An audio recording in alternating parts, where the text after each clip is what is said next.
This is my true story.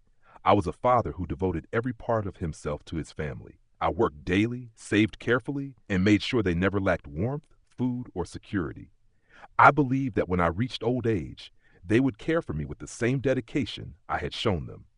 I was wrong. On Christmas Eve, the very people I called my own drove me to a shelter and left me there without a word, as if I no longer mattered. That night, I thought my life had ended, until something small in my pocket changed everything. Before I continue, let me know where you're watching from and what time it is. And please subscribe so more people can hear my story.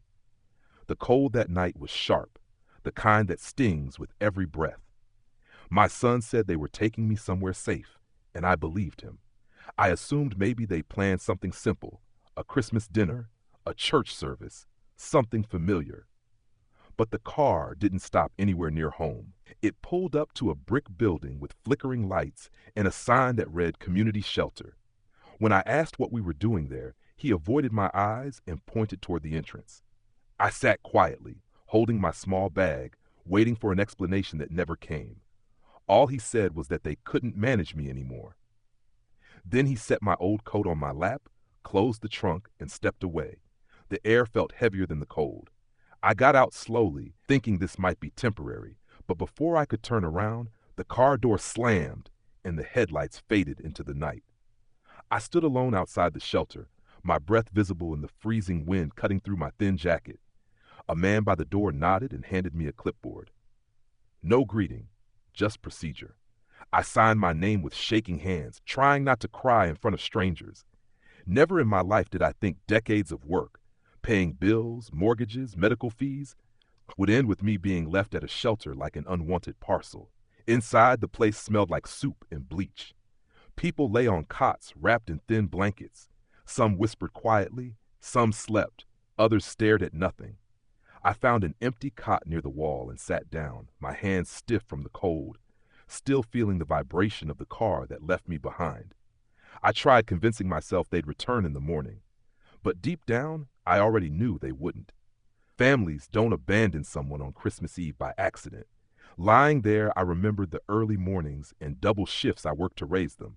The Christmas mornings when I wrapped gifts late into the night so my kids would wake up smiling. I had given everything, time, money, love, without ever asking for anything in return. And this was what I received in exchange. They claimed there wasn't room for me anymore. In the same house I built, paid for, and once carried them into when they fell asleep in the car. Outside, distant carolers were singing. The sound felt soft but almost mocking. I remembered how my wife, gone now, loved Christmas more than anything. She would have been devastated to see what her children had become. I turned on the cot, trying to sleep, but the cold metal frame pressed into my back. I stared at the ceiling, counting cracks to keep my heart from breaking further. A volunteer passed by and handed me a small cup of lukewarm coffee. It was the kindest gesture I'd received in days.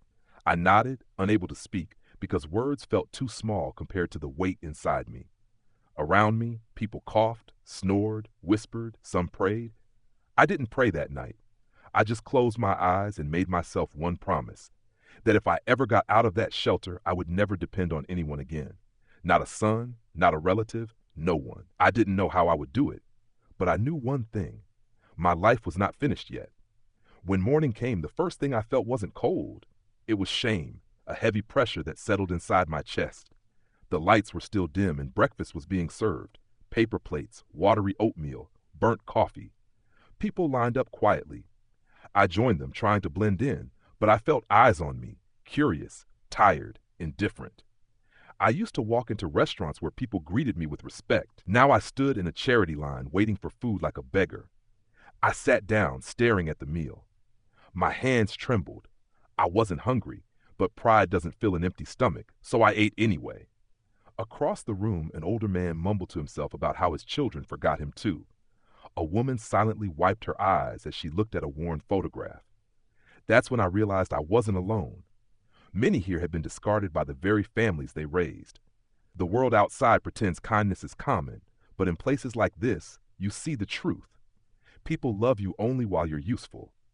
My coat was thin, its zipper broken, pockets torn. It still held a faint smell of my house, wood polish, detergent, warmth, a place that no longer belonged to me. I rubbed my hands to stay warm, but it didn't help. I wanted to step outside, but had nowhere to go. The shelter allowed you to leave, but if you returned after dark, you had to sign up again. I had nowhere else, so I stayed. Outside, snow fell quietly. I imagined my family in my house, my son by the fireplace, his wife smiling, the Christmas tree glowing, gifts being opened. They were probably pretending I was somewhere comfortable. People like them lie to protect their image. They wouldn't say they dropped me at a shelter because I was too slow or too much effort. They wouldn't say they left me on Christmas Eve with nothing more than a bag and old shoes. Later, volunteers came in handing out donated coats and socks. One smiled and asked if I needed anything. I wanted to say a home, but I simply nodded and accepted what she offered. The coat was 2 sizes too big but warm, and that small kindness meant more than anything my own family had done in years. Strangers showed me more humanity than the people I raised. That evening, I returned to my cot. The room grew louder, people laughing, playing cards, talking. I stayed silent, listening to the echoes of their stories. My life had fallen apart in a single day. One morning I was planning gifts for my grandchildren. That night I was just another invisible face in a shelter. Love built on convenience disappears instantly. Before sleeping, I reached into my pocket and felt the crumpled lottery ticket I'd bought earlier that week. I had forgotten about it. It wasn't something I believed in, just a habit that gave me a tiny moment of hope.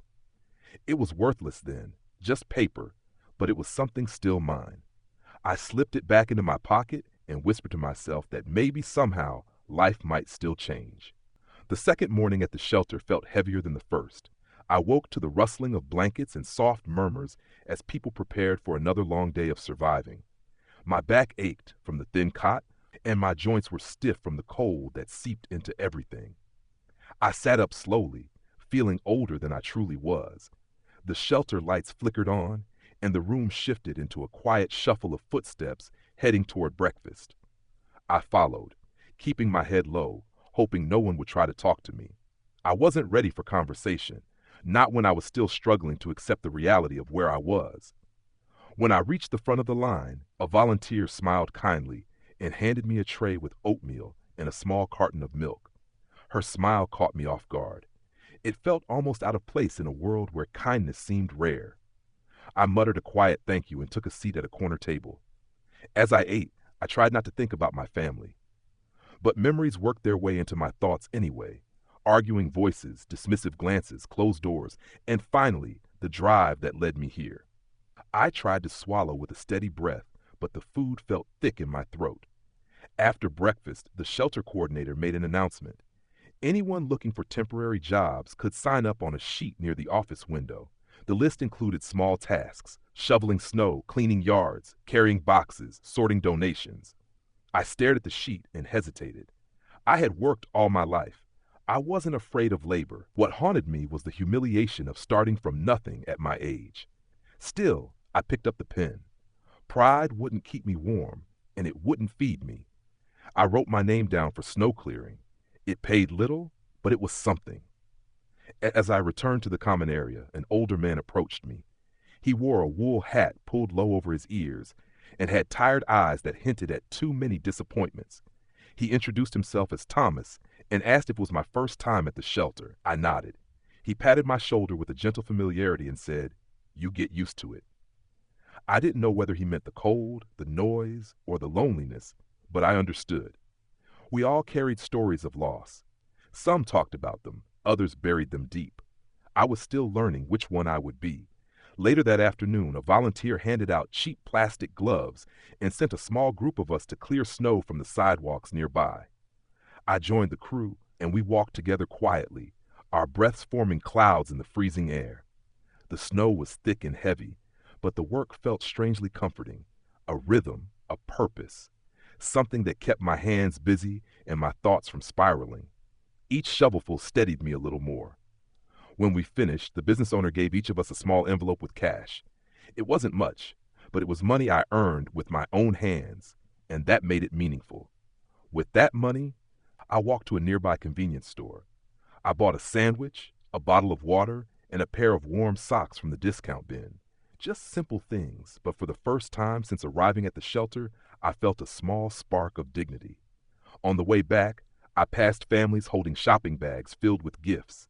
Children laughed as they played in the snow, their cheeks red with cold.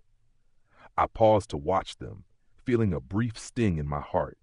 I used to walk hand in hand with my own children like that, buying them toys, lifting them into my arms when they were tired. Those memories felt like they belonged to someone else's life. When I returned to the shelter, the room buzzed with energy. People chatted, shared snacks, played games. Even in hardship, they found ways to create warmth. Human beings can adapt to almost anything. That truth revealed itself in the way these people survived day after day. I found my cot and sat down, rubbing my hands together to warm them. My thoughts drifted to my son again. I wondered if he felt any guilt. I wondered if my grandchildren had asked where I was. I wondered if anyone noticed the emptiness left behind. That night, as the shelter quieted and lights dimmed, I pulled the blanket over myself and lay still. I reached into my pocket again, feeling the edges of that lottery ticket. It was becoming a strange comfort, a fragile symbol of hope in a place where hope was scarce. I imagined for a moment what life would be like if I won. A small apartment, warm clothes, a hot meal every day, freedom from the weight of being unwanted. Then I reminded myself not to rely on fantasies. Life taught me that expectations were dangerous. Still, I kept the ticket close. Around midnight, a soft sob broke the silence. A woman across the room cried quietly into her pillow. No one went to her, not because they didn't care, but because everyone here understood that pain sometimes needed space. I turned on my side, facing the wall, and closed my eyes. The shelter hummed with soft breathing and shifting bodies. Despite the thin blankets and cold air, exhaustion eventually pulled me into sleep.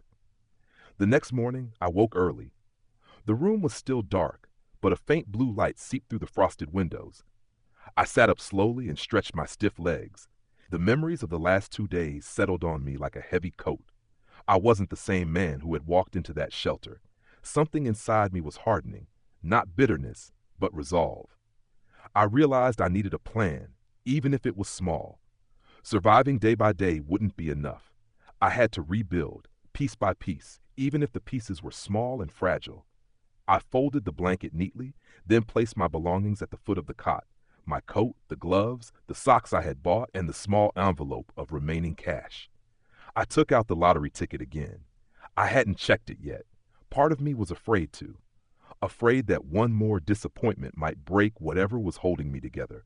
I tucked it back into my pocket and stood up, ready to face another day, whatever it held. Each morning at the shelter felt like starting over. But this time, I wasn't starting from despair. I was starting from determination. I didn't know what the future held, but I knew I wouldn't let this place define the rest of my life. Over the next few days, life at the shelter settled into a slow rhythm. Mornings started with dim lights flickering on, followed by the quiet shuffle of people lining up for breakfast. The food was simple and repetitive, but I ate without complaint. Each meal reminded me I was still here, still surviving, still trying to figure out where my life was headed. I kept doing small jobs around the neighborhood, snow shoveling, clearing walkways, helping unload delivery trucks. The pay was modest, but each task steadied me. It reminded me that even if my family had thrown me away, I wasn't finished yet. One afternoon, after completing a delivery job, I returned to the shelter early. A small crowd gathered near the common room, murmuring with excitement.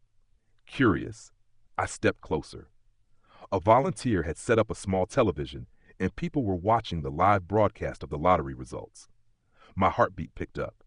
I had forgotten that the draw was happening that day. My ticket was still tucked deep in my coat pocket, worn from being handled so often. I hesitated, unsure if I should even bother checking it. I had lost so much recently that part of me feared losing even a scrap of hope. Still, I slipped my hand into my pocket and felt the folded paper. My fingers trembled slightly as I pulled it out. I moved to a quieter corner of the room, away from the excited chatter. The numbers flashed across the screen, read aloud by the announcer with rehearsed enthusiasm. One by one, I compared them to the numbers on my ticket. At first, I thought I was mistaken. I blinked hard and checked again, then again. My heart thudded painfully in my chest. Every number matched. All of them. It felt unreal, like a cruel trick or a dream I would wake from at any second. When the realization finally settled, I sat down slowly on one of the plastic chairs, gripping the ticket tightly as if it might disappear. The shelter noise faded, replaced by a strange quiet buzzing in my ears. My hands shook, and my breath grew unsteady. A volunteer walked by and asked if I was all right, but I couldn't form words. I wasn't just holding a winning ticket.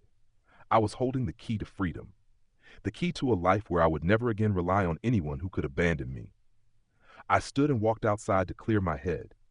The sky was overcast, and snowflakes drifted down lazily, melting on my face. I stood in the cold, letting the flakes cling to my eyelashes, grounding myself. I didn't shout or laugh or celebrate. Instead, I felt an overwhelming mix of gratitude, disbelief, and something darker, a sense of justice. After all those years of sacrifice, after being discarded like I didn't matter, fate handed me something powerful, something I never expected. I didn't tell anyone in the shelter. Not Thomas, not the volunteers, no one. Some secrets weren't meant to be shared immediately. I tucked the ticket deep inside my coat, closer to my chest, and kept my expression calm. But inside, a storm brewed. I knew that from this moment on, everything was about to change. Not only my circumstances, but the way I saw the world and the people in it. The next morning, I went to the lottery office as soon as it opened. Walking through those doors felt surreal. The staff greeted me warmly, asked for identification, and verified the ticket. When they confirmed it was indeed the winning number, I felt my knees weaken. The representative congratulated me and guided me through paperwork. They offered financial advice, legal support, and instructions on how the funds would be distributed. I signed everything carefully, making sure each detail was correct. The process took hours, but I didn't mind. Every signature brought me closer to the life I thought I had lost. When I stepped back outside, the cold wind no longer felt harsh. I stood on the sidewalk, breathing deeply. I had money now, enough to live comfortably for the rest of my life, enough to build a home, regain my dignity, and choose who I allowed into my life. And I knew one thing. I would not go back to my family. Not after what they did. Not after the way they drove away without looking back. That night, I returned to the shelter quietly. I slept on the same cot, ate the same simple meal, and helped sweep the floor after dinner. No one suspected anything. I felt a strange peace in keeping the secret to myself. The shelter had taken me in when my own blood had not. Even though I wouldn't stay there forever, a part of me would never forget the people who shared their food, their stories, and their presence without asking anything from me. Over the next few days, I made my plans carefully. I found a modest apartment on the other side of town. Nothing extravagant, just a warm, clean place with sunlight that spilled across the floors in the morning. I purchased new clothes, shoes, and a warm coat that actually fit. I filled the pantry with food and set up a small dining table near the window. It wasn't just a living space, it was a fresh start. Once everything was ready, I returned to the shelter one last time. I thanked the staff, donated supplies, and handed envelopes of cash to a few people who had helped me the most, including Thomas. I didn't tell them where it came from. I only said I wanted to give back what little I could. They hugged me, some with tears in their eyes. As I left, I glanced back at the building, a place that saved me when I had nowhere else to go. As I walked away, I felt lighter. I had no anger left, no bitterness, just a quiet determination to build the life I deserved. My past would no longer weigh me down. I was stepping into a future where I chose my own path. A few weeks passed in my new apartment, and life began settling into a calm, steady rhythm. I woke each morning to quiet instead of restless shuffling or cold drafts. I brewed my own coffee, sat by the window, and watched sunlight spill across the floor, something I never thought I would appreciate as much as I did now. Freedom felt different when you'd lost everything first. I took walks through the neighborhood, learning the streets, the small shops, the familiar faces of people going about their daily routines. No one knew who I was. No one knew what I had been through. And for the first time in a long time, I liked that anonymity. But even as I found peace, word eventually reached my family that I had disappeared. A distant relative spotted me at a grocery store and must have mentioned it to them. It didn't take long for my son to track down my address. One evening, as I prepared dinner, I heard a knock at the door. The sound froze me. I knew instantly who it was before I even approached. I stood still for a moment, steadying my breath before opening the door. There he was, my son, the same man who had driven me to the shelter without looking back. His expression was a mix of shock and forced concern. "Dad," he started, as if the word alone could erase everything that had happened. He looked at the apartment behind me, taking in the clean space, the warmth, the signs of a life rebuilt. He stepped forward slightly, eyes searching mine, waiting for me to invite him in. But I didn't move. He fumbled with his words, explaining that they had been worried, that they thought I needed help, that maybe they made a mistake. He said they didn't know I was doing so well. Those words revealed the truth. Their guilt had nothing to do with love. It was about the image they wanted to uphold, the comfort they wanted to maintain. He asked if I could come home, that things would be different now. I listened quietly, letting him speak, but inside I felt nothing but a calm clarity. When he finally stopped talking, I told him the truth, that I had forgiven them, but I could never return to a place where I was treated like a burden. I told him I wasn't angry anymore, just finished. That sometimes the people closest to you can hurt you in ways strangers never would. He tried to argue, insisting they acted under stress, that they didn't mean to abandon me. But I didn't need explanations. Their choices had spoken louder than anything he could say now. I stepped forward, placed my hand on the door frame, and told him gently but firmly that my life had moved on. That I wished them well, truly, but I didn't belong there anymore. His face shifted, confusion giving way to frustration, then to disbelief. He asked where I got the money to live so comfortably. I smiled politely and told him it wasn't his concern. Not anymore. I wished him a good evening and closed the door with a calm finality that surprised even me. For a few minutes I stood there, listening to the muffled sounds of him walking away.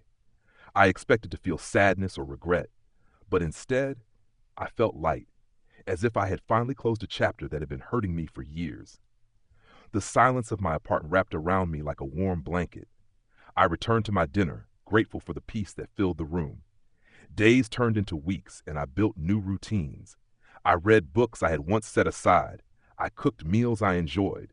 I took long walks and visited parks I never had time for in the past. I even started volunteering occasionally at the shelter, quietly helping others the way strangers once helped me. Not because I wanted recognition, but because I knew what it felt like to lose everything except the hope that someone might care. I never mentioned the lottery win. I simply showed up, offered help, and left quietly.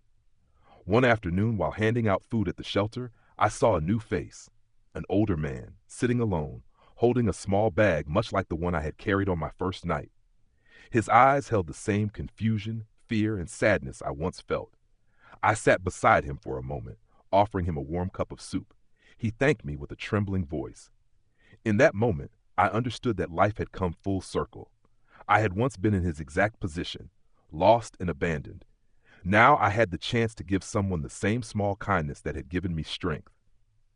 In the months that followed, I traveled occasionally, visited places I had always dreamed of but never had the chance to see. I walked through bustling markets, quiet villages, mountains thick with mist, and cities glowing with nightlights. Everywhere I went, I carried a quiet sense of gratitude, not for the pain I endured, but for the strength it helped me discover. My family reached out a few more times after that, but I never responded.